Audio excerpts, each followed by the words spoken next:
What does it mean to be connected to our cosmic neighbors and to understand who we are as starseeds, a galactic convergence across the universe?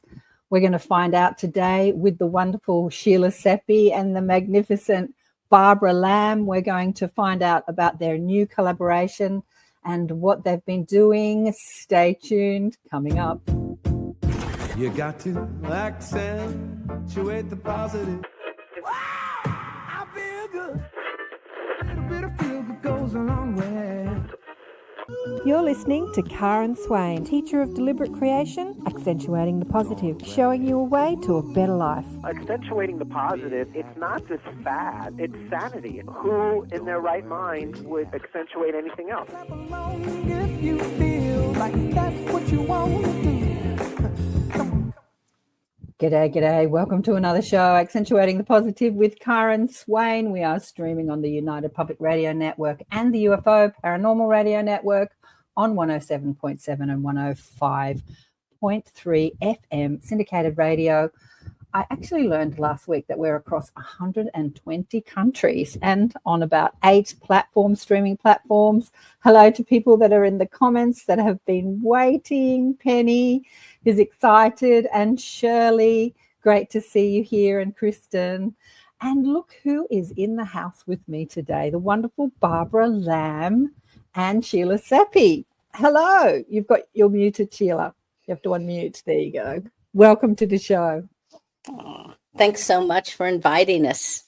Yes, pleasure to be here. So these two galactic goddesses, Vladdy says hi from Germany, and Sheila's saying, Penny's saying hello. And these two amazing galactic goddesses have put, Penny's sending love, have put together an incredible book, which we're going to talk about today, and the contents in the book. Let me share a little bit about it. So Sheila Seppi and Barbara Lamb share their new collaboration, which is Cosmic Convergence, your ultimate guide to cosmic consciousness.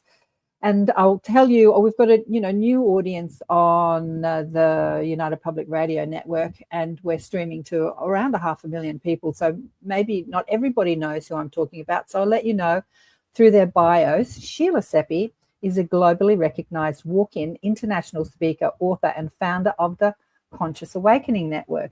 She shares her unique experiences as a walk-in soul, having entered the body of a 38-year-old mother, bringing with her a higher consciousness and spiritual gifts. Sheila's mission is to guide humanity through a spiritual awakening, connecting them with their higher selves and universal consciousness. And Barbara, who has been in this arena for many years and is a wealth of information. Barbara Lamb is a world-renowned hypnotherapist, celebrated for her groundbreaking work with alien abductions, hybrids, and experiences. She has regressed over 2,000 individuals and documented countless experiences of encounters with extraterrestrial beings, shedding light on the reality of extraterrestrial human interaction and the hybrid program. Yesterday, Sheila, I was talking about you, and I was telling somebody that has no idea what a walk-in soul is. You should have seen their face. They were kind of going, that can happen? That's what I thought too. That's possible?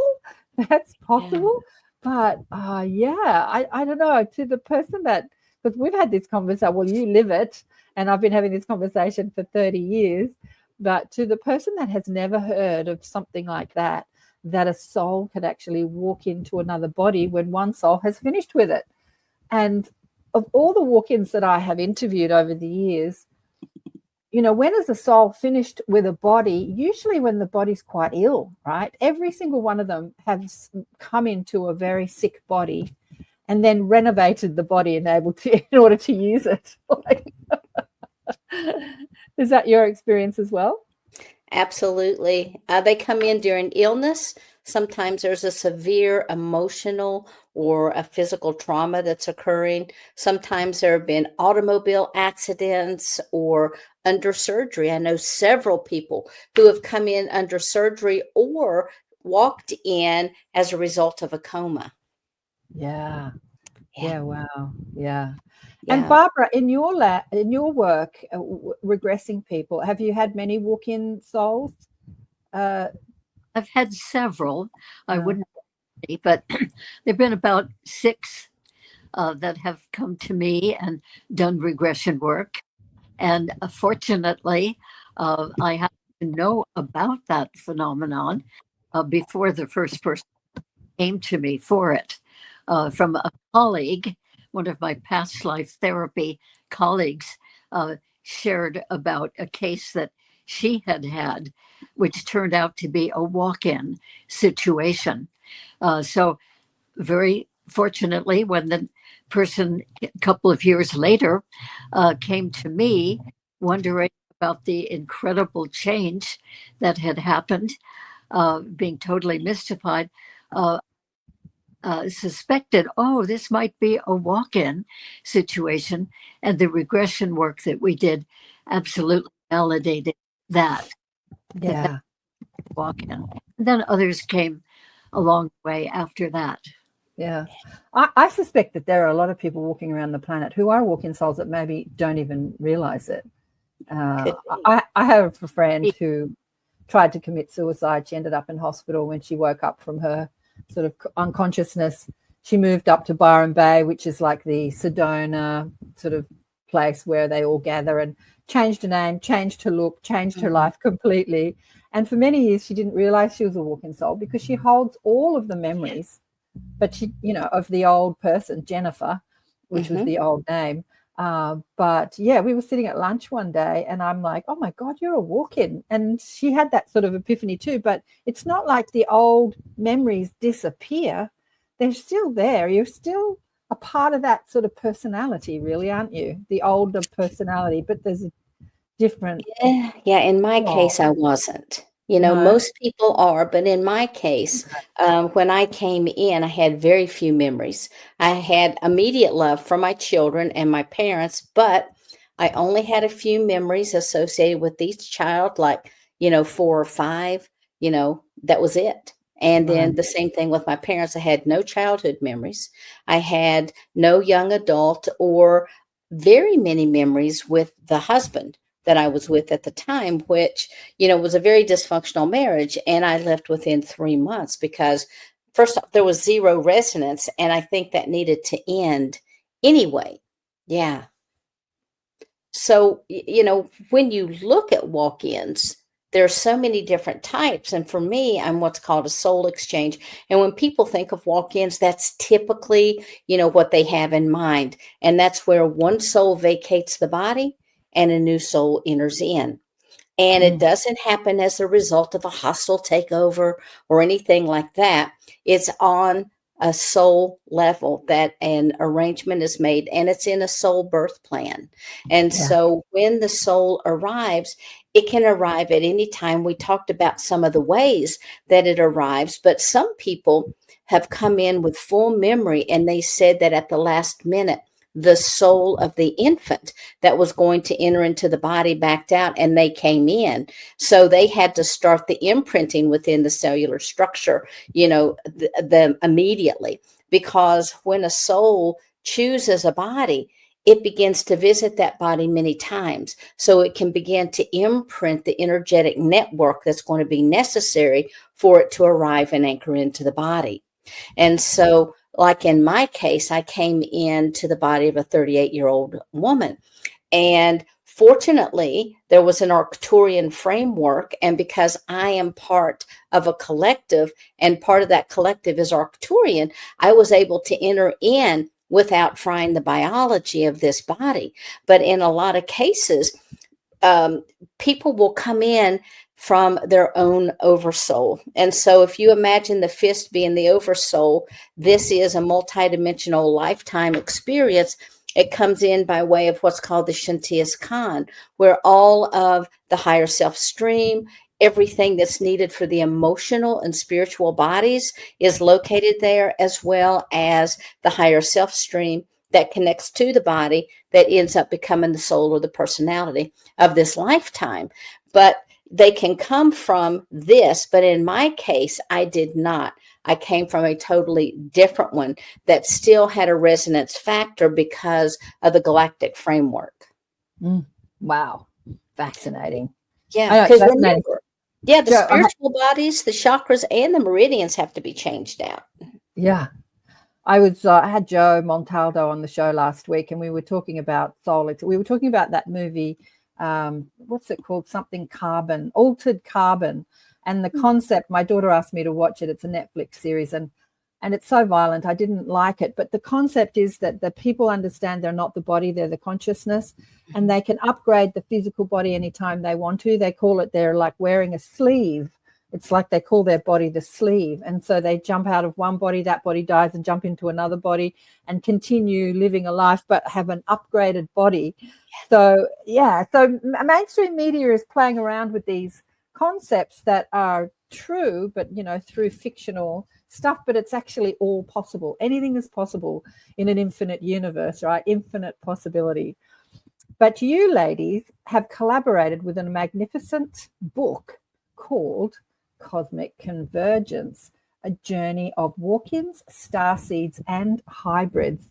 And I think this is fantastic because to a mainstream audience, it's great to find out, you know, what's going on with the upgrade of the planet. Obviously, Sheila, you are here because we're going through an almighty shift on Earth, and Barbara, well, we're all here really, and probably everyone listening. Yes. But you've, instead of being born into a baby body, you couldn't wait. I'll just take on a, 38-year-old's body because stuff needs to happen, work needs to happen, and information needs to get out there. And this is all part of, the radio show, the networks. It's all part of getting the information out there. So I want to tell you a little bit about the book. The book asks us to stand upon the threshold of a new era of human consciousness and embark on an extraordinary odyssey into the realms of the walk-ins, starseeds, and hybrids. This groundbreaking book reimagines the complexities of the human experience and navigates where certainty and cosmic merge. It confronts profound questions about the nature of reality, consciousness, and our place in the cosmos. Cosmic Convergence invites you to expand your horizons and question your assumptions. I love that. Question everything. For in this presence of walk-in, starseeds, and hybrids, we may unlock the mysteries of the universe and find the seeds of our awakening. What does it mean to be human in a universe teeming with life and intelligence? How do we reconcile the limitations of our physical experience, human experience, with the boundless potential of our spiritual nature? The authors, obviously Sheila and Barbara, answer these questions and more in the book. So tell me, what made you put this book together? Who wants to answer that? Either of you. Sheila should answer that because she initiated it. Fabulous. Okay, so as part of my collective, I always go under their directives, and they were ready to write this, and they wanted people to know I had expanded my knowledge and awareness about other walk-ins, starseeds, hybrids, etc. So I wanted to share that, but also I really wanted people to understand the multidimensionality of the universe. And so the first portion of the book is dedicated to understanding the differences between dimensions and densities and harmonic universes, parallel universes, the holographic body, the framework that we're even made up to that connects out in with the galactic structure of the universe. And so all of these things I thought was necessary in order for people to be able to understand how such a thing as becoming a walk-in would be possible. We talk a lot, obviously, about walk-ins, and behind the section of walk-ins, then there is different regression therapies that Barbara has contributed to the book. And as we were writing this, and, I would share sections with Barbara, we would massage everything because we really felt like it was so important for people to really be able to sink their teeth into something, to understand that they are multidimensional beings and that they are part of a much larger landscape, not just what we've been told that we are, because we are these magnificent beings, these co-creators of our own reality, because we hold that divine, source spark within us. Yeah, amazing. And Barbara, what was your experience being involved in the book? Well, it was very exciting for me. I was so pleased that Sheila asked me to be part of that whole thing. And I've had so many cases come to me for regression work over the years. And since 1991, most of the people who have come to me for regression work have been people who have had many experiences with extraterrestrial beings. And some of them have had experiences with more spiritual, other dimensional beings. And then in the mix, there were a few walk-ins over the years who came to me, and many people actually who are starseeds, and quite a number of people who are hybrids. So when Sheila invited me to participate in the book, it was really exciting for me to be able to share some of what I knew from working with actual people who were or starseeds or hybrids.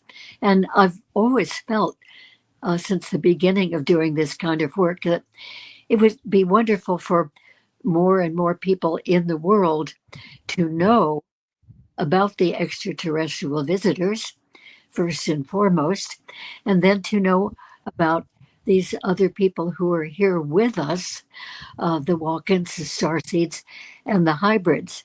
So I thought, oh, good, this is an opportunity to get this special information out to more people. And I very admire Sheila and who she is and all the wonderful work that she does. So it was just a total pleasure to collaborate with her. Yeah, wonderful. And I fanboy Barbara all the time. So it's like, yay, I'm so happy, Barbara. I'm going to get to collaborate more with Barbara. So it was so exciting. And it was fun. It's still exciting and fun. I was telling Sheila and Barbara that we had a few fans on Facebook like, whoa, what a combo. This is going to be a great show. People saying on Facebook. Sorry, Barbara, what were you going to say? That's really nice. It's been a happy collaboration, I must say, because I keep learning from Sheila, certainly learned from what she wrote in the book. And every time we do an interview, and we've done many now together, I learn another aspect about all of this. It just keeps coming. It's really wonderful. Yeah. Well, Barbara's written many books. I'm going to show a couple of them now. A few of them are collaborations. E.T. Friends in Space, that's a collaboration, isn't it, with Mary Edwards? Yes, the illustrator of this. Right, and that is, I'm very happy with that book because it's for children, and so many children have encounters with extraterrestrial beings and don't have anybody to talk to about it, and their parents usually don't believe them. So this book is for validating children's experiences to children, and also it validates it to the parents or anybody reading the book to the children. Yeah. And Meet the Hybrids. Oh, yes. Well, Miguel Mendonça is my co-author on that. And we interviewed 8 hybrid people who we had already determined as hybrids, and interviewed them for many hours each, a few times each. And so really got a very good sense of who they are, what their abilities are, what their perspective is, what their attitudes are, how they became hybrids. And they are wonderful, wonderful people living amongst us, and probably worldwide, but our particular hybrids came from America and from England, but there no doubt are more in other countries as well. So they are here to really help to serve humanity, to raise the consciousness of humanity. And they have lots of visits with their extraterrestrial families who gave them their genetics. And so that's a wonderful aspect of people here to help. There are many people here helping these days, helping humanity.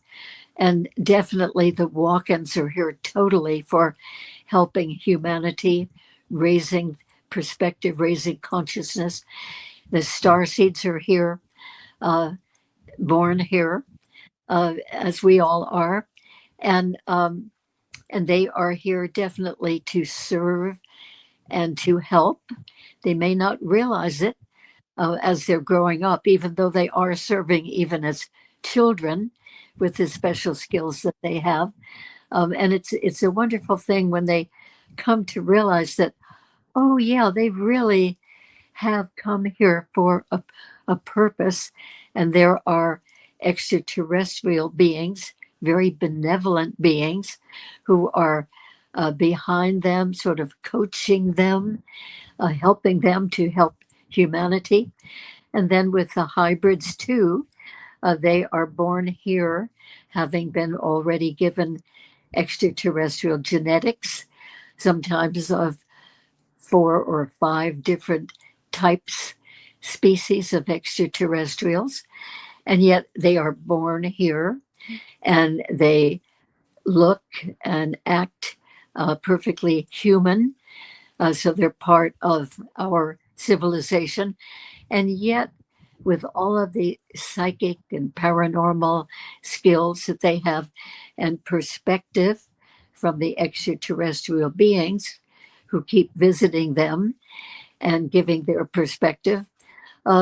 Anyway, it's wonderful that we in the world have these people with us to help.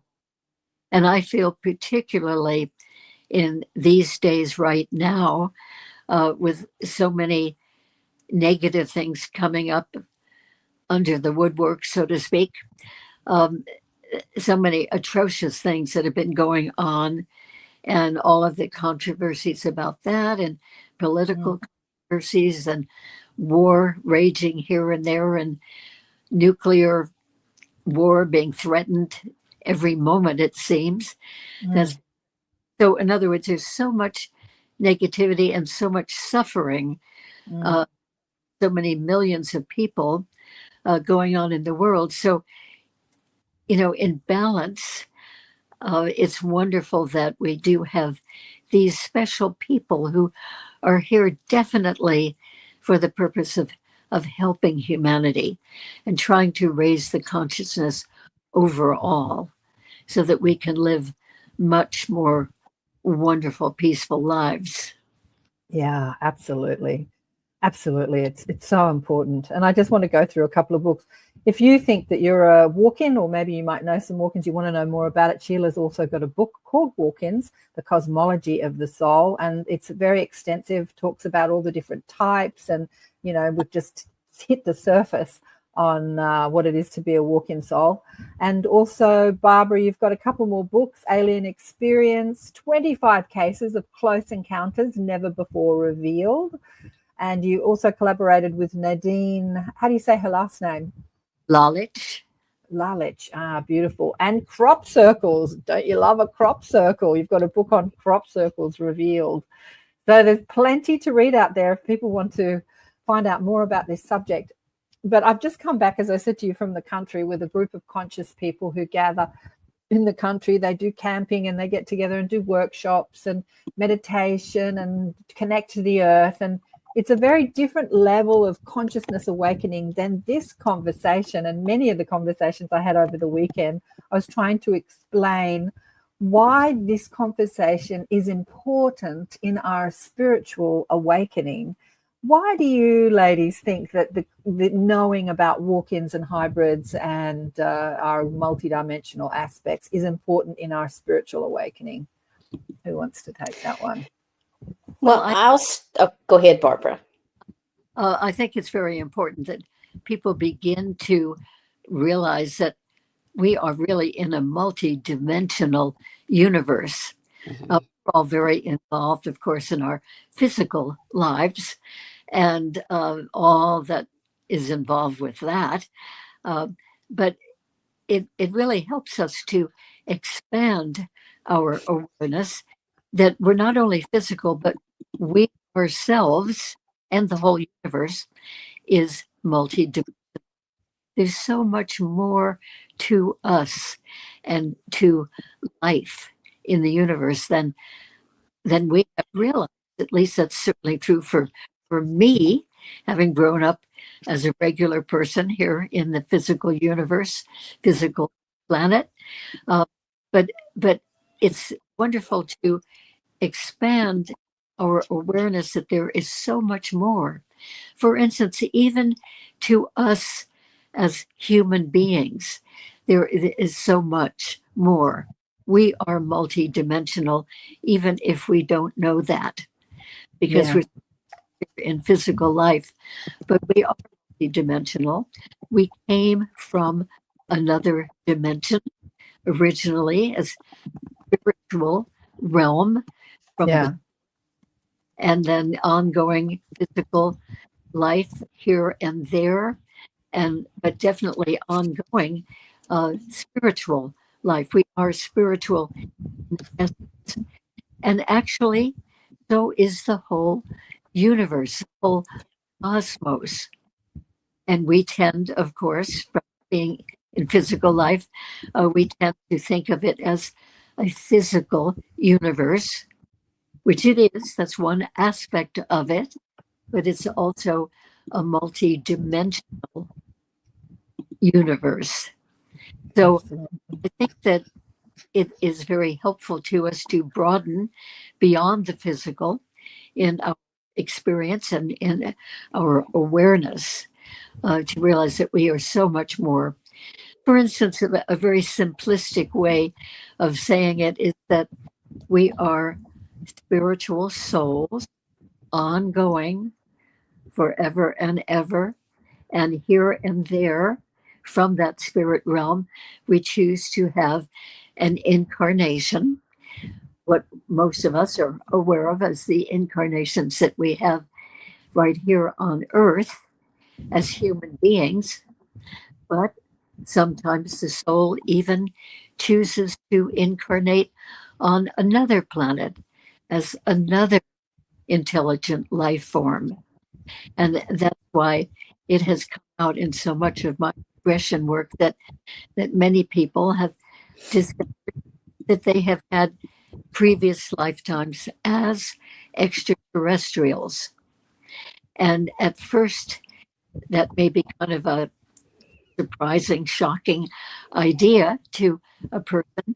And yet, as they do more regression work and get more details of the types of beings that they were, it all makes sense. It makes sense about so many things that they have wondered about or have been aware about this life. And like, where did that idea come from? Well, maybe it was a bleed through from one of their extraterrestrial lives. And Exactly. the whole premise with this is that we are all one. We human beings are one with all life, including all the species of extraterrestrial life. And all of the hybrids, Miguel Mendoza and I interviewed for the book Meet the Hybrids, every single one of them independently of each other, with this phrase that we are all one. And they're terrestrial people who they have contact with and have the genetics of, they have always emphasized this too, and want humans to know this. We're not just one type of intelligent species in the universe, and there are many, many, many, many other types elsewhere in It's the it, and yet, it's even though there are millions of miles of distance between us and the planets, we are still one. all one. Yeah, it's funny you say we're not one type of intelligent species in the universe. I think many of the cosmic neighbors look at humanity. They don't see us as very intelligent at all. We're killing each other. We're hating each other. We're arguing with each other. We're judging each other. We're completely blind to who we are as souls. Most of us, not many, not everybody, but I don't know if they see us as so intelligent. We think we're so intelligent, and compared to their level of consciousness, we're just getting started, aren't we, Barbara and Sheila? Absolutely. We're just revving up. I enjoy, in some of my work, I enjoy very from the perspective of some of these other beings, and their viewpoint of on Earth. Yeah. How tolerant, in many ways, they must be of us, with all these what I call nudgy-gudgy negative things going on in the earth. And they must just shake their heads and say, oh, my goodness, how pathetic. We've got to do something to help them come along. I know. I think about that often, Barbara. Well, every day, actually. Me how too. they see us. I think that I always say that we're like the best sitcom in the universe. They're sitting back eating popcorn. What are those silly humans doing today? Have they come up for another way to kill each other? Yeah, exactly. Yeah. And why was people down there on Earth doing something about this to stop all this? I know, right? Yeah. Well, we are, and we're writing books, and we're having radio programs and networks, and we're putting on conferences. We're doing our best to get the message out there, to share wisdom and knowledge. And Sheila, what did you want to say about that question I asked before? I can't even remember what question it was. About multidimensionality. Okay. Well, I think it's important. Yeah. Sorry. I think it's important that we understand that we're multidimensionality, because first off, it's going to open the door to much more profound and expansive understanding of who we really are, why we're here, how we're connected to the cosmos. Because as people begin to wake up, and I had my awakening at the same time that I became a walk-in, as these things start to happen, it's really good that we understand a little bit more about this new expanded awareness of self that we have, because we start looking beyond the physical body and the physical limits, and we really start accessing our inner potential. And if we don't understand where that comes from, if we don't understand, oh, yeah, I may be a star being, if we don't understand those things, it's really difficult for us to be able to anchor that new knowledge. And the other thing is, it allows us really to reconnect with source and that universal oneness, just like Barbara was talking about, because we start this rapid spiritual growth. Well, if we're growing spiritually, what is it that we're growing into? Or what are we growing out of? And if we don't understand where we're going, chances of us staying where we are is pretty strong. And it also allows us to step into like unity consciousness, because, a lot of people, we talk about, being one, and we all have a grasp. Well, but what does that really mean? When we understand that multidimensionality weaves this, tapestry that allows us to see that interconnectedness of all of life, because then we begin dissolving the illusion of separation, and we can start fostering love and unity. And as we dissolve those limitations that we've once held, it's really important that we know and understand what it is we're dissolving, and again, what we're stepping into, because we also start to step into our life's purpose and our soul evolution. And if we can understand that we all began with source, and that what we call multidimensionality is just a progression of how the soul, insends and locks into a form, whether it's a human form, an extraterrestrial form, an angelic being, a dimensional being, whatever it is,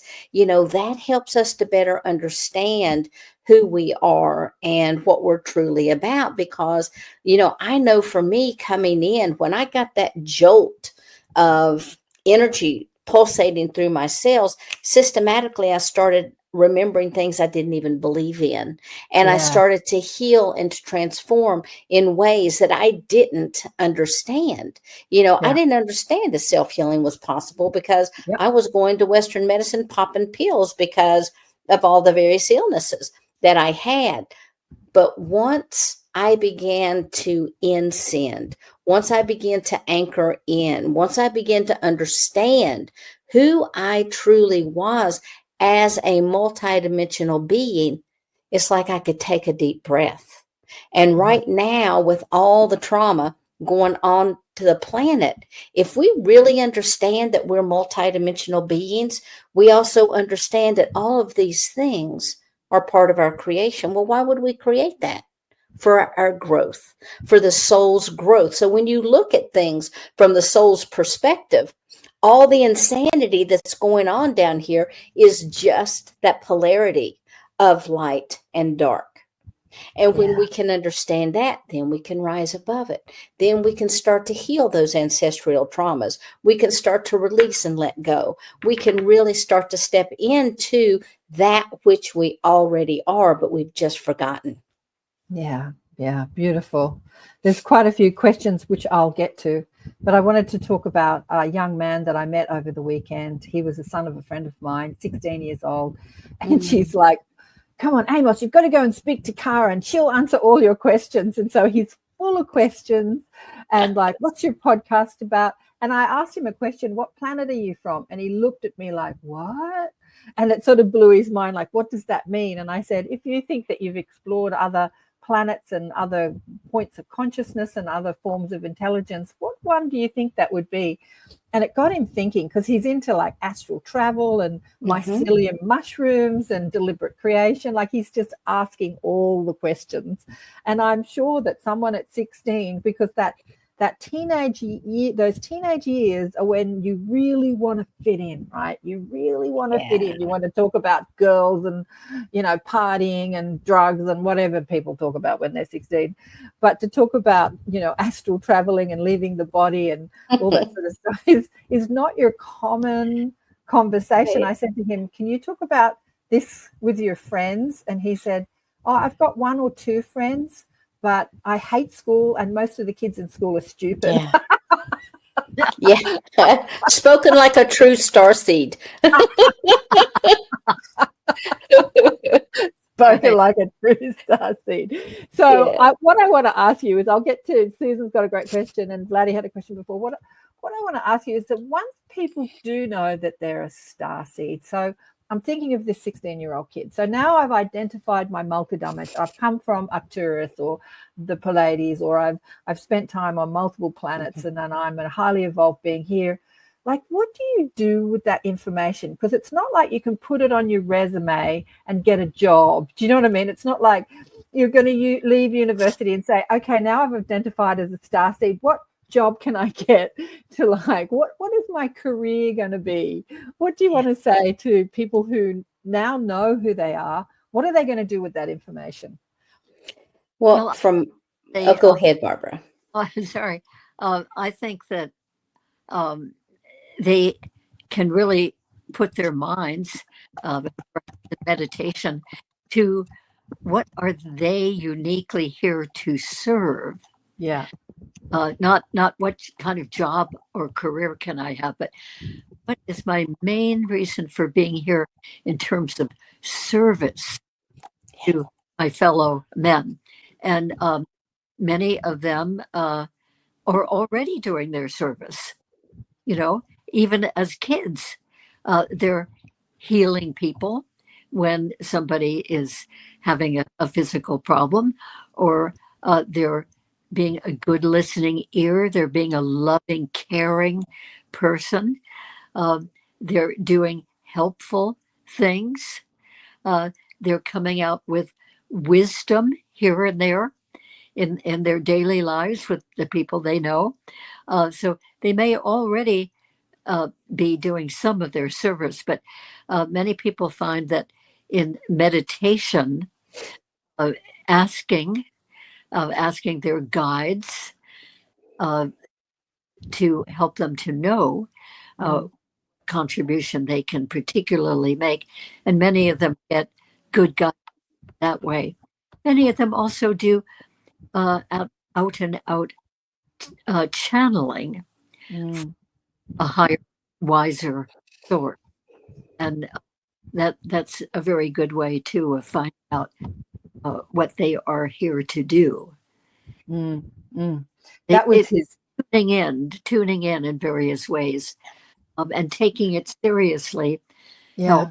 And they tend to, these starseeds, okay, why am I really here? Or what can I do? Exactly. Whatever abilities I have, what can I do to be of help here?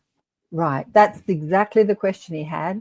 And he had been listening to a lot of more personal growth coaches, and there was a consensus that you can't ever really find your purpose. I remember when I was young too, that was an idea that people you can't ever really find your purpose and why you're here on the planet. And I said, yes, you can. Just ask yourself, what part of life do you think about? Like, what interests you? When you look out into humanity, what do you think needs fixing? But Sheila, what do you want to say to these people who now identify as hybrids and starseeds and walk-ins? What do they do with that information? Well, I think honestly, I agree with you that people can find out what their purpose is by just looking at what they're passionate about. Okay. Yeah. So that's one thing, but I look at that kind of as that human element. I think everyone's purpose is to help anchor in the higher light codes that are on the galactic that can come in now, because I'm going to tell you because I was, as part of the collective, we still do work on the crystalline grid and send in the light codes and repair and work with the consciousness of humanity. But there's only so much that you can do above because of, the directives. And when you're here, you can actually be boots on the ground and interact and interface with people, on a daily basis. But, it also gives people that opportunity to reconnect with their cosmic family, whether that's in dream time, meditations, channeling, light code, visualizations, any of those types of things can help them, but really grounding that galactic energy. Because, a lot of star seeds feel like they're out of place. They feel like, they're disconnected. Or I had one guy, he said, when I was 5 years old, I went to my parents and said, "That's okay. You can tell me. I know I'm adopted." They're like, no, you're not adopted. We really wanted you. And he's like, well, then why do I feel this way? I feel like somebody's just dropped me off here. And he had a homesickness. So for people to understand that they're a starseed, I think it's not so much a label as it allows people to understand why they may be feeling a lot of the things, and then ground that connection, gives them that opportunity to open up to the higher dimensional frequencies within the Earth's energies, and they can stabilize their physical and energetic systems. And as they do that, it allows them to step into their own gifts and align with their own multidimensional self. Absolutely. Yeah. And just like Barbara said too, people think that they can't find their purpose. Of course, having a hypnotherapy session and speaking to your higher self or your galactic aspects of your oversoul, you've got all the answers right there, right, Barbara? I mean, you want to what am I doing here on Earth? Just you can find out either in meditation or going to a hypnotherapist. Right. And more people are coming to me. I'd say for the past 2 or 3 years, more and more people have been coming in to me to do work with regression to find out what their soul's purpose is. Right. I think that is exciting and wonderful that so many more people are wondering that about themselves. Yeah. We all get very, very embroiled in our physical lives here on Earth. And it's easy to overlook the fact that we might be here for a particular purpose that our soul has decided for us. And I'm very, very pleased that more and more people are wondering about that and really wanting to find out why they are really here and what is the most important thing that they are supposed to be doing. Yeah, exactly. I think that so many more people are awakening to that and wanting to get with their purpose. Yeah. This young man, when I was talking to him, I was saying, oh God, I've lost my train of thought now. I've got a million questions going through my head. Now, what was I saying to him? I don't know. Anyway, I'll get back to it. But with the book, so the book is specifically Cosmic Convergence is addressing these questions, right? Yes. And you've got some cases in the book of regression sessions. Do you want to share, one or two of those? Well, we were just talking about starseeds, so I'll pick there. One of the cases was a woman, kind of in her middle age years, and she definitely was one of those people wondering, why is she really here?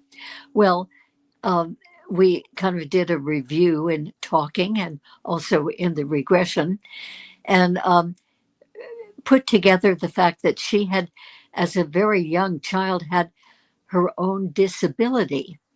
And it was a hearing disability in her case.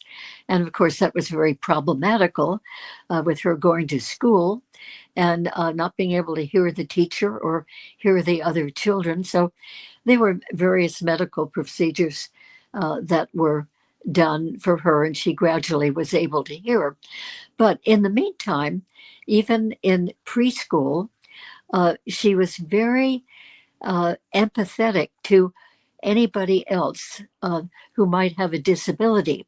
She had a couple of people in her preschool class who had different kinds of disabilities, each one of them, but she had great appreciation for what they must be going through, a tremendous amount of empathy, and treated them very, very kindly, even tried to help them with some healing abilities, which she was discovering as a young child. And so that was wonderful. And all through her growing up years, she realized that she had a special appreciation and empathy for anybody who was having any kind of difficulty. That was a feature that just went right along with her. And make a long story short now, she has been teaching autistic children. And because of her empathy and her being able to tune in to other kinds of communication that the autistic children are trying to do, she has been very, very helpful in working with them. And her service has been broader than that as well. She has been doing podcasts to interview people and also to speak herself from a more spiritual point of view. And the people that she interviews have a much greater consciousness, more enlightened consciousness than most humans do. So she's been trying to serve in those ways and is always looking for ways to serve even more effectively. So that clarification about who she is and what her work is and what it still can be all came out in a couple of regression sessions. Yeah. And then I have done some regression work with some of them, and The hybrids, was that? the hybrid, The hybrids. and they have been able to find out how they became hybridized, and who the beings are, and what their connection with the beings are, the beings who gave them their genetics, and get more clarity about the service in various ways that they are here to do. So I could give examples of that, an example of that, if you would like. Yeah, Of sure. Yeah. Well, one of them realized that they all, say it this way, they all realize from a very, very young age that they feel like they are very different than everybody else and different from their family. And they all feel that their family is somewhere out there in space. And they often are out there looking up at the sky and talking to it and saying, why don't you come to me? Why have you let me be alone here? Now, they're not really alone because they have a family, but they don't feel like it's their real family. The real family is out there in space. And so they invite their real family, the extraterrestrials, to come to them. And indeed, from a very young age, they do have visits from their extraterrestrial family, and are coached and guided by those extraterrestrials. And they come to know eventually that they do have the genetics from those various beings. And so they are partly them. And that's why they feel like their real family here, physical family, is not their real family, but that somehow the other ones are. So in the regression, a lot of details come out about that, about their connection with their particular beings and their reason for being here, and why they are the way they are, why they are different than other human beings.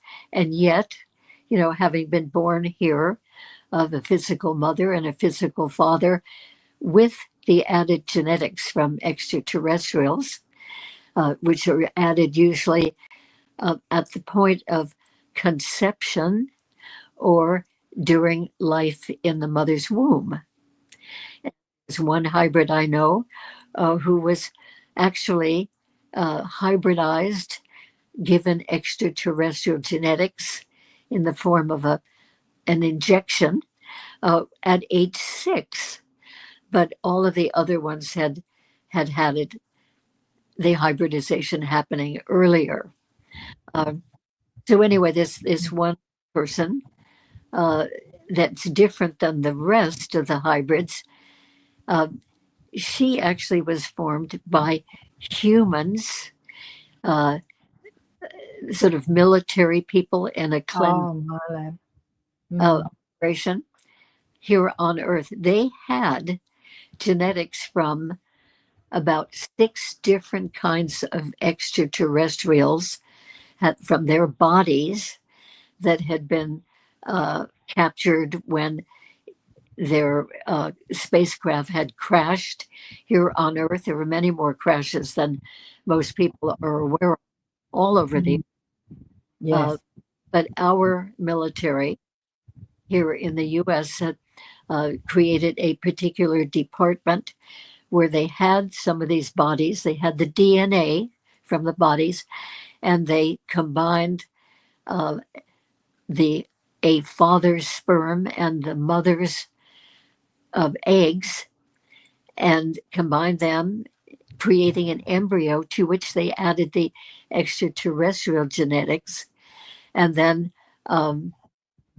that embryo, having been created that way, was placed in the body of the mother, in the womb of the mother, and gestated the regular 9 months. And then that fetus baby was born the way that we birth our babies, Yeah. and particular hybrid.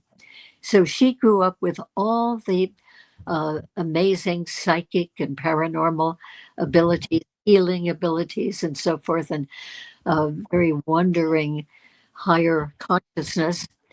And it wasn't until she was age 35 that her father took her aside because he was getting ready to finish his life, told her that she had come to being because they had done this work of adding the extraterrestrial genetic. Now, she was pleased actually to find out that she was a hybrid because she had always felt so different and always had remarkable abilities and had lots of contact with those extraterrestrial beings whose genetics she had in her. And it was all always a mystery. Why am I like this? And so she was relieved to find out that she was a hybrid. But what she didn't like was that her father said that she did as an experiment. Oh, she didn't like that she was an experiment. Yeah. Right. Very Oh, happy. no. I think we're all experiments, actually. I think we are. I think Earth is an experiment. I just need to do a station ID break. Fascinating information. Thanks so much, Sheila and Seppi.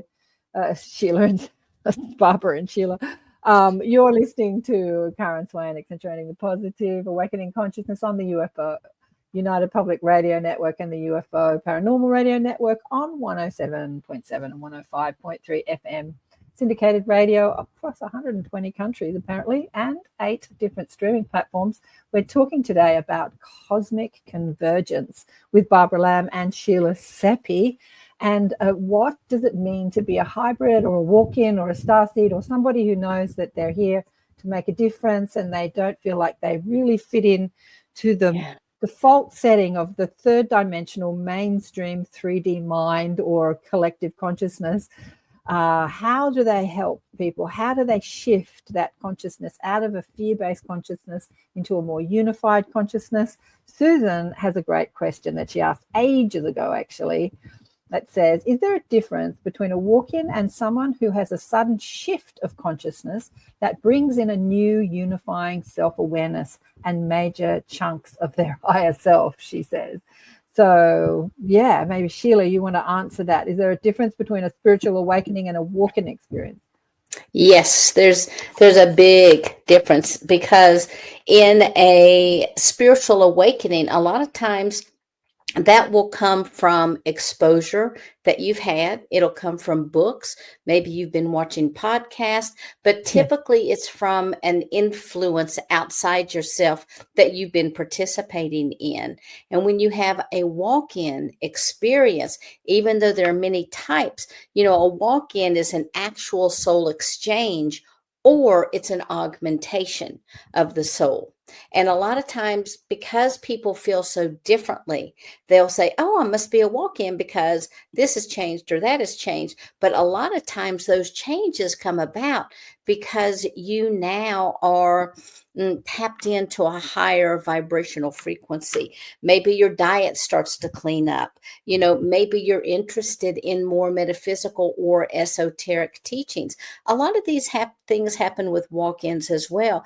But in addition to like the soul exchange, or some people call that a soul transfer, you have the infusions. And I see this happening with both walk-ins and with the general population, because with the soul infusion, that is an integration of the higher self and oversoul aspects. Now, one of the things that my collective has shared with me is that the number of walk-ins coming in now have been reduced because of the number of starseeds who are waking up. However, one of the things that happens with the new walk-ins that are coming in, they're already awake and they understand. So when they come in, they've already had this epiphany, this soul awakening, and they just come in bringing all of that knowledge. Whereas somebody like me, I had to integrate, I had to understand, and then I had to act upon that knowledge. Well, with a soul infusion, you're getting that direct integration of the higher self or the oversoul aspects. And if part of that soul remains, then that's a walk-in scenario. But if the entire soul remains and you integrate with the higher self, that's also a soul infusion, but it is more of a soul infusion of the current soul. It's the augmentation. Then you've got soul mergers, and they represent these soul infusions, but they differ in that the natal soul remains firmly intact. And another entire aspect of the oversoul, or the entire knowledge of the Shantias Khan, comes in and locks in and fuses with that natal soul. You got the jumpers, people talk about the pop-ins and pop-outs, and a jumper is a soul that will come in for a short period of time. They will imprint heavily on the body, and then they're out for their next experience. But when that happens, the person is like, whoa, what just happened to me? A lot of times that will evoke a spiritual awakening. And you've got like the soul overlays, where the original soul or the natal soul stays. Another soul aspect comes in and it covers it, kind of like a neoprene suit. And that can either be permanent or temporary. But the type that I want to talk about next, is called a soul step down, or the step in. So unlike the conventional soul exchange, which I am one soul out and another soul in, and this new soul will permanently occupy the body. Well, at least to my understanding, it will permanently occupy this body. When you have a step down, you'll have a soul. It comes in, it integrates, it leaves, and another soul comes in and it integrates. And then maybe two souls come in.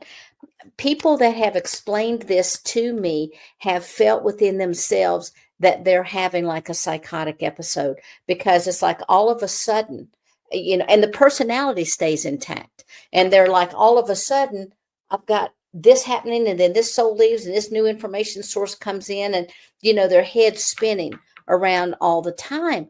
But another real interesting kind is what's called a soul projection. So like you would have an off-planet extraterrestrial that's projecting the entirety of their beingness into a human form. And then, of course, there's the soul braids, where you may have two or more souls inside the body, but they kind of braid themselves. They retain their own identity. And at any time, one can come forward, but they're very, very symbiotic in the way that they work. And then there's like the soul layering, where you have multiple aspects that come in with the natal soul. And over time, because of being new light codes they're exposed to, or higher dimensional frequencies that come in, they begin to shift. And like one personality will step forward and another one subsides, and another personality will step forward, and yet they all operate with one voice, and they're all aware. There are many people who have this scenario that are walk-ins, and that can be very confusing, because it's like, I was in the grocery store, this personality came out, and all it wanted to do was to hold. One lady said all that this being wanted to do was to touch blue glass. That's it. And it only came forward during that time. She had others that really worked with her on like universal knowledge. And she had others that would bring things like gifts of the 3D in, like sewing, or being able to cook extraordinary meals. So all of these various souls can come in, but there are sudden shifts in the personality. And I think that is why people will say a spiritual awakening and a walk-in look very, very similar. Similar, yeah. And Vladdy asked ages ago, I don't know if he's still awake because he's in Germany, does the contract of a walk-in soul, is it made during the life planning of the donor soul, or can it happen spontaneously during the lifetime of the donor soul? Yeah, I think it happens both. And what I was told by my collective, that when the soul of this body cried out to be released, the collective decided I would be the aspect to come in. Now, on the 3D level, that was instantaneously. But on the soul level, because we're looking at nonlinear time, there was a lot that had to take place. And it was almost like for us here, time would have slowed. Yeah. But there, it was just continuing, and they were getting so much information done, writing it in soul plans, rewriting, doing that kind of thing. So I have to say yes to both of your questions, but the instantaneous, what is instantaneous, like in my case, was still being written into a plan. Exactly, because we're not working in time. Yeah, Correct. beautiful, beautiful. Yeah, I remember what I was going to ask before when I was talking to this young man about, purpose and what we're here to do. Because I think that often when you identify, now you've found your new identity. Okay, now I've had a spiritual epiphany and awakening. I'm a starseed, I'm a hybrid, I'm a walk-in, whatever. What am I going to do with my life? I don't think there's any one thing, right? I was telling this young man, maybe you're here to explore creativity, and you might use paint to explore it, or you might be a sculptor, or you might be an actor or a writer. I mean, and you don't have to just stick to one thing. You can explore all of them. I know Barbara's sort of been a healer, and it evolved into a hypnotherapist, and then it evolved into the ET conversation, and it evolved into writing books and doing seminars and conferences. And so it wasn't one thing. And Sheila's the same. You started as healing, hands-on healing, and then doing podcast shows, and now you've got a conscious awakening network. It can evolve, and it can encompass many things. There isn't just one thing that we're here to do. We're here to serve, and that can mean anything, and there's no right or wrong way of doing it, right, ladies? Right. Yeah, well, for me, I came in to be a way shower, period, end of story, and that's what my whole life is about. But the way it shows up shifts and changes over time. Just like you said, I started out being a healer, and because I thought I was a way shower, the only reason that I became a healer to begin with is my collective said people cannot truly drop into the essence of who they are at a soul level when they're in pain. Right. And I was like, oh, okay. So then I started learning all these healing modalities.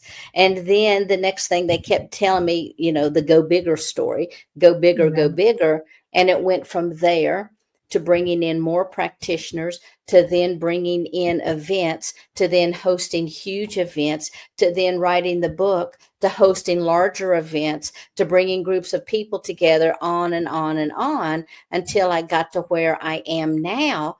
And tomorrow it may shift and change again. Yeah. Somebody asked here, what is soul retrieval? Leah says, what is soul retrieval? Do you want to? Well, that's very different. It can show up kind of as a walk-in, but a soul retrieval is when you have fragmented aspects of the soul, and that is due to the 3D life trauma that we experience. Because when we come in perfect and divine. We may carry wounding or genetic lineages that we have agreed to clear and that kind of thing. But that soul loss begins from the time we're born until the time we drop our robe and move on to our next adventure. And so trauma is the number one reason that occurs. So when that happens, an aspect will go into a different dimensional space. And when the soul is retrieved, you'll have a practitioner that goes in.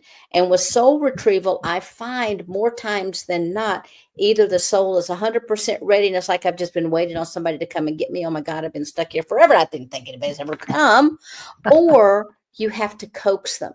It's okay. Life has shifted and changed. You now are in an adult form.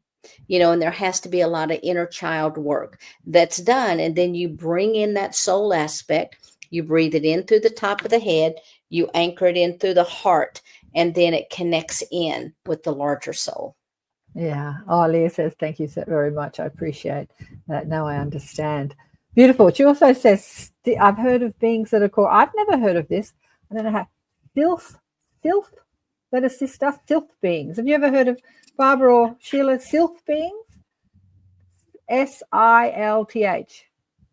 I mean, I've heard of sylph beings. I don't know anything about them. I have heard of sylph beings. Yeah. No, not. Not in regressions. Or your regressions. Now, what have we got left? We've got about 15 minutes left. Where do we want to go with the book? So we've been talking about how it helps people assist. What were the questions here? What does it mean to be human in a universe teeming with life and intelligence? How do we reconcile the limitations of our physical existence with the boundless potential of our spiritual nature? These are good questions. Who wants to have a stab at that one? How do we, because as I said before, most of the universe looks at us and doesn't see us as intelligent life particularly. So now that we're connecting to a universe that is teeming with ultra intelligent life, where do we fit into that? How do we interact with that? How does it all work when disclosure is a real thing across the collective consciousness? I'm happy to answer, Barbara, if you want to go or if you want me to answer. Okay. So the way that I look at this is because we are teeming with life, it gives us the opportunity to understand that we are part of that life. They are part of us. The other thing is I have an entire chapter that's dedicated to what I call the ascension of the soul. And when you look at that chart, you're going to be able to see where, we may go over here to become a human. We may go over here then to become an extraterrestrial, but we're all coming from that same consciousness. And it's important for us to understand that right now, we are having the human experience. Our last lifetime, we may have been having an Arcturian experience. Again, everything is for the growth and the edification of the soul. And so for me, when we talk about this universe teeming with life, as we anchor in who we are as a human, it allows us to expand up. I always say you have to ascend before you can ascend. And part of that ascension process is connecting in to the multidimensionality reality that we are just one species in the entire universe, and there is life everywhere. Yeah, beautifully said. Yeah, look, I'm excited about disclosure. Disclosure is just exponential. I don't know if you've both been watching what's been happening through Ross Coulthard, who's the Aussie. He's an Aussie. Yeah, I love saying that. He was one of those 60 Minutes reporters, which honestly, back in the day when he was on 60 Minutes, would be someone who would scoff at this conversation and make you sound like you're an idiot or stupid. Mm-hmm. And now he's at the forefront of disclosure, it coming out within the mainstream world. When I say mainstream, he's on a news program and he's got, a program talking about not just lights in the sky and alien bases, military bases, but he's talking about consciousness and he's talking about telepathy and he's talking about astral travel. And this is on a news program. Like a news program is talking about this. Isn't that amazing? Don't you think I love it. Yeah. I love it because now that this is starting to happen, the extraterrestrial disclosure, that can just be one step into all the other types of disclosure that we have going on. I think they have held the lid on this so tightly because they know once that can of worms opens, it's not just going to be about our galactic families and the connection that we hold. It's going to be so much more. Yeah. And I've also, during COVID, I was watching a group of young men called Yes Theory, and they would go around the world and explore different aspects, like different countries. And, they got into the Wim Hof method, and it was more on a mainstream level of adventure and excitement and different things to do. And then they totally got into the UFO thing, and now they're exploring that exponentially. They've got millions of followers. Another young man who's connected to them is called Jess Michaels. Jesse Michaels, and he's got a great podcast, and he's exploring it in that sort of 20 to 30 generation. And it's like it's just exploding across our media systems and across the world. It's exploding, and it's very exciting. So disclosure is around the corner, don't you think, Barbara? Oh, yes, it's coming out more and more all the time. And I'm very pleased that it's hitting the mainstream. Ah, So there are loads of us who've been involved in this for, years. decades now. The UFO community and the conferences that have been held with that, and many different speakers. But still, it's sort of a select community within the larger community. So Right. because of the congressional hearings, all of this is coming out more in the mainstream. So people are getting kind of accustomed slowly, I think, to the fact that there are these vehicles, these UFOs, UAPs, from other planets and other civilizations. And I think that it's very good that it's sort of creeping out rather slowly, but that it is creeping out into the mainstream, so Absolutely. that and young people, I hear, young people are just so much more open to all of this. They're already thinking about the whole universe, Mhm. and other planets, and I think at a very young age, and that even visits from other beings from those other places is not so unusual to them. It's sort of seeping in to the culture, which Yeah. I think is very, very good.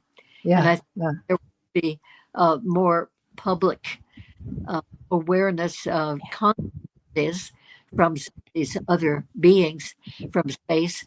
And so the more that people are sort of comfortable with that whole idea, the more that we can have some really benevolent connections with those beings, more as a whole culture. Yeah. So Absolutely. Beautiful. always looking for indications of some of the world leaders, Yeah. to share acknowledgement of that. I don't think that I've really noticed that any of them have. Maybe they haven't. I haven't noticed it, but I'm always looking for that. What about our political leaders? Yeah. How are they? What do they personally think about all this? What do Wow. they? Are they sharing anything about this? Mm. Don't really see much indication of that.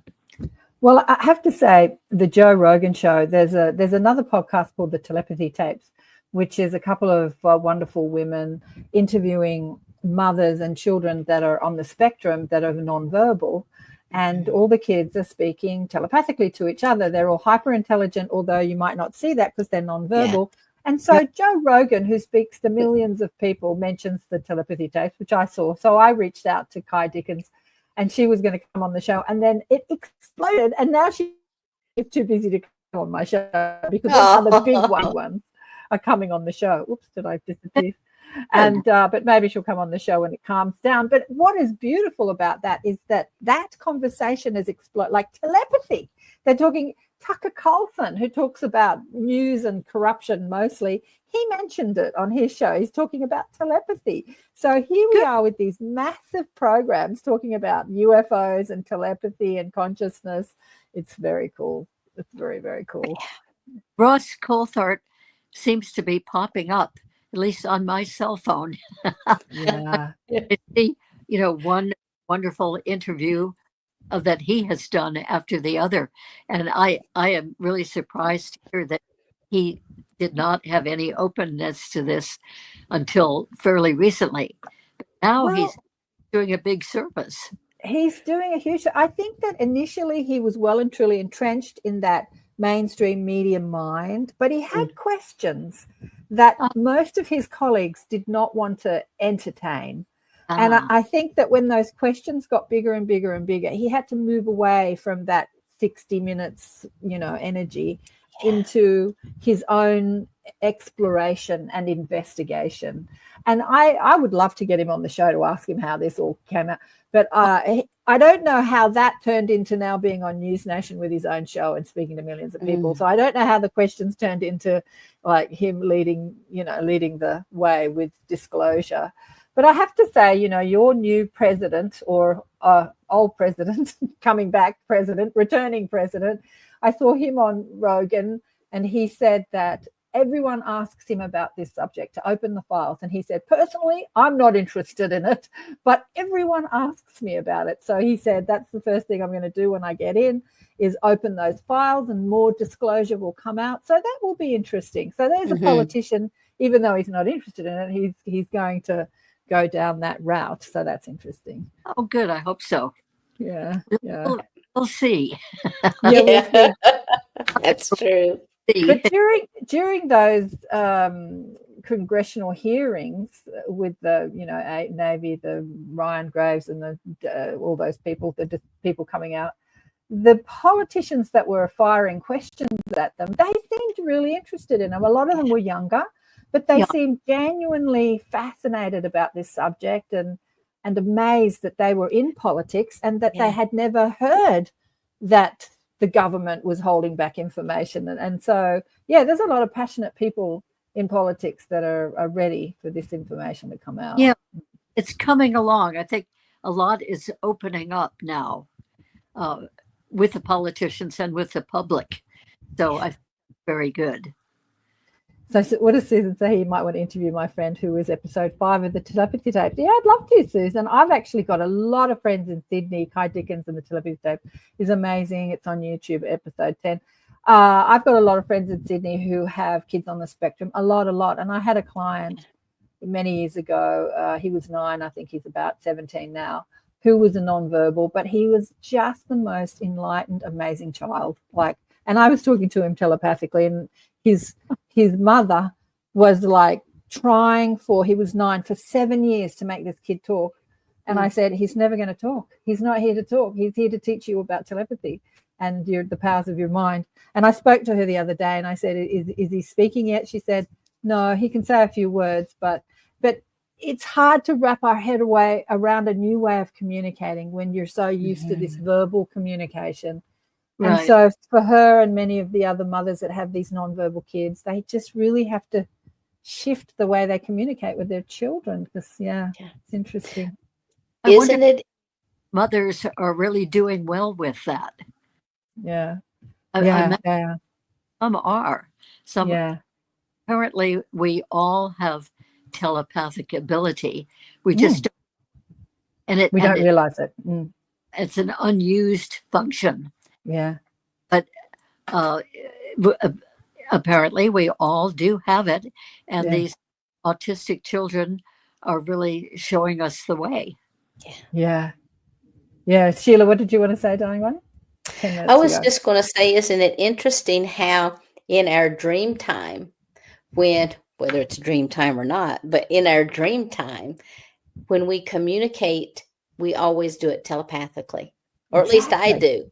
I'm not sitting there having verbal conversations with people and their mouths are not sitting there moving. It's more of a telepathic exchange of information. You just know what they're saying. You know what they're thinking. You know what the actions are, and you just move ahead. Is that not your all's dreams?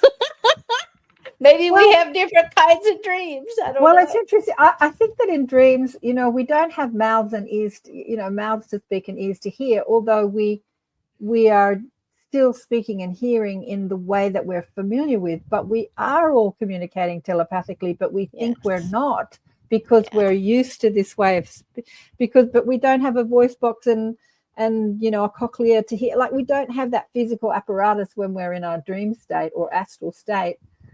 So it's interesting, isn't it? We're all doing it. It is. I mean, it's said in the Seth books, channeled books in the 60s.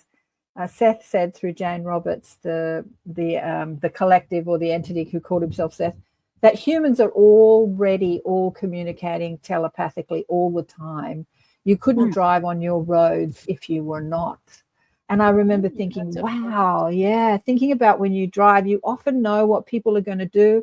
And maybe if we weren't all at a subconscious level, communicating telepathically, we couldn't drive on our roads. There would just be too much chaos. But there is a communication that's happening as we're speeding and changing lane, like it's happening, but we're not consciously aware of it so much, but it's going on. Yeah. Which is interesting, isn't it? Yeah. What is good point, Sheila? What does Penny say here? I use telepathy in my dreams too, all the time. Yeah, there you go. Yeah. And Vladdy says he does too. What does Penny say here? Susan Miller has been doing amazing work in the area of telepathy. She would be another good one for the show. I'm sure she would. Leah says driving is a trigger for me. Yeah, so yeah, the telepathy tapes. I mean, even though she didn't come on my show, she cancelled. I'm still excited that this conversation has become so big that she can't come on the show because she's being, the Tucker Carlsons and the Joe Rogans are asking her to come on the show. So on their shows, which are reaching millions of people. All right, we've got 5 minutes left. I said to the ladies, what's the message you want to get across for this show? And they both said, buy the book, buy the book, buy the book.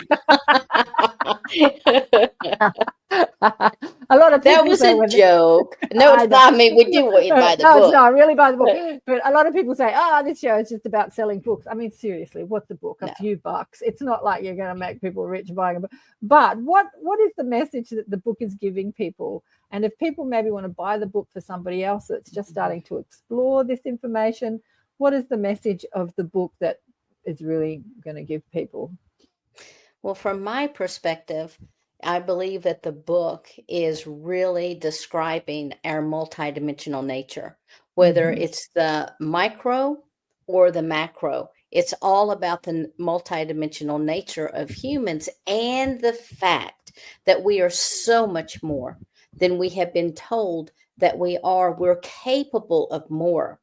And that honestly, at the end of the day, we are eternal beings that will change forms and continue throughout eternity in one form or another.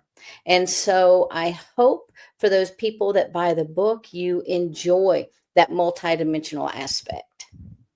Oh, beautiful. And Barbara, what would you like to say?